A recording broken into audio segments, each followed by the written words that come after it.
Students, so in today's class we shall be starting with the metabolism of glycine. This series of videos will be covering the individual metabolism of all the amino acids. So one by one we will be covering the important amino acids that are metabolized inside our body. And so let us start with the molecule of glycine. So I shall be only highlighting the main or the important chemical reactions in the metabolism of glycine. So first of all, let us draw the structure of glycine. So we all know that glycine is a simplest amino acid.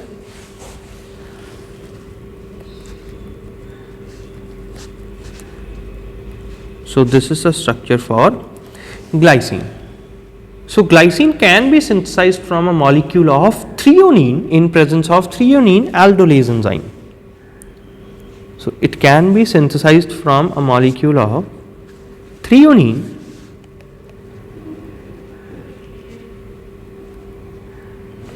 in presence of enzyme threonine aldolase.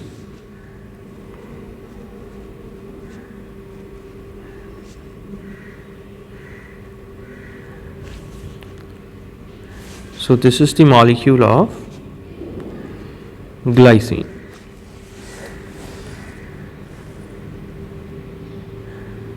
So glycine in presence of glycine synthase enzyme, it can be broken down into carbon dioxide and ammonia. Now this is an reversible reaction, we can say, and it leads to formation of carbon dioxide plus ammonia, or ammonium ions to be precise. So this occurs in presence of glycine synthase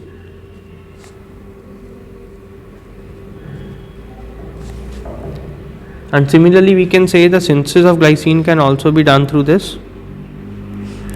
So this occurs in presence of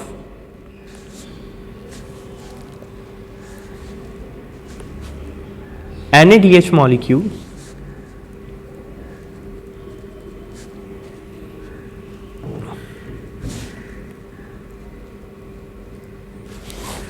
and it also occurs in presence of a derivative of tetrahydrofolate known as N5N10 methylene tetrahydrofolate.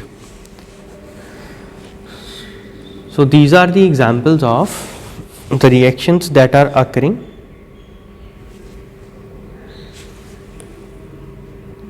Now the next reaction is formation of glyoxylate from glycine in the presence of glycine oxidase enzyme.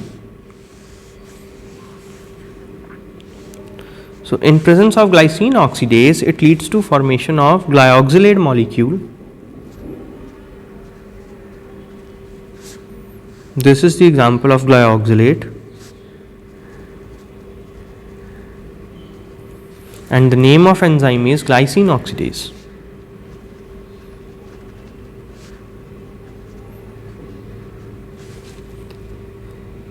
And in presence of PLP and transamination, it leads to reformation of a molecule of glycine.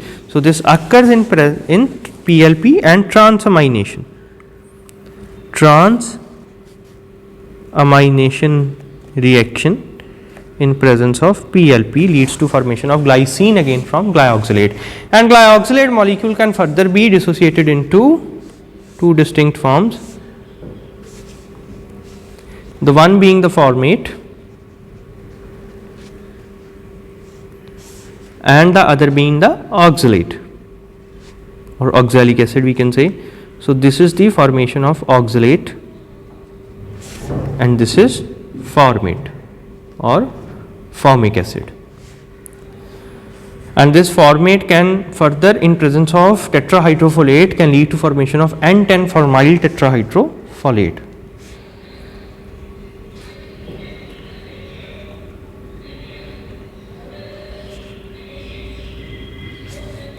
So this occurs in presence of tetrahydrofolate molecule. and another series of reactions are occurring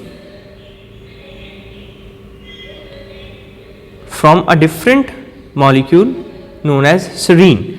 So, glycine can also be converted into a molecule of serine, and this is an reversible reaction. So, this is the molecule of serine.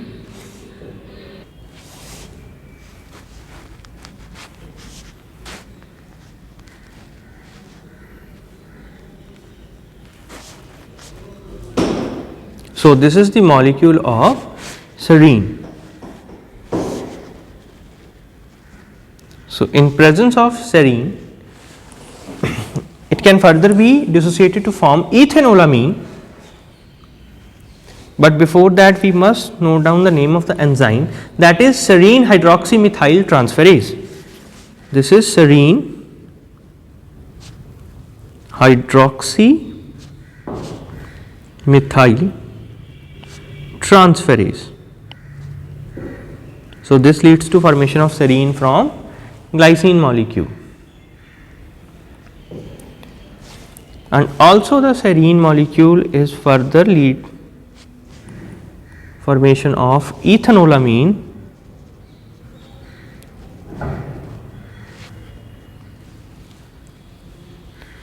so now let us draw the structure of ethanolamine first.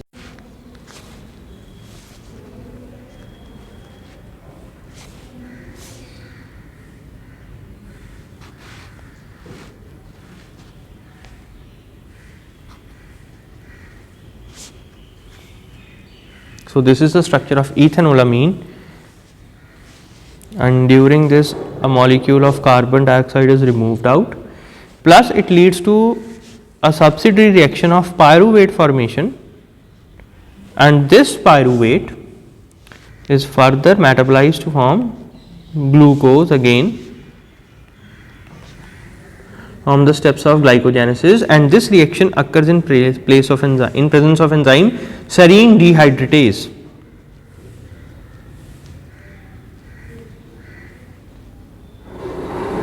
So, this occurs in presence of enzyme serine dehydratase. So, further the ethanolamine is converted into glycocolate molecule by deamination reaction.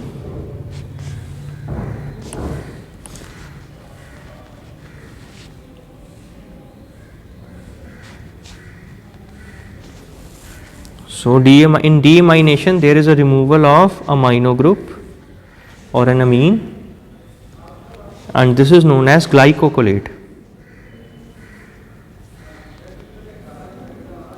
and this glycocolate can further be converted into glyoxylate.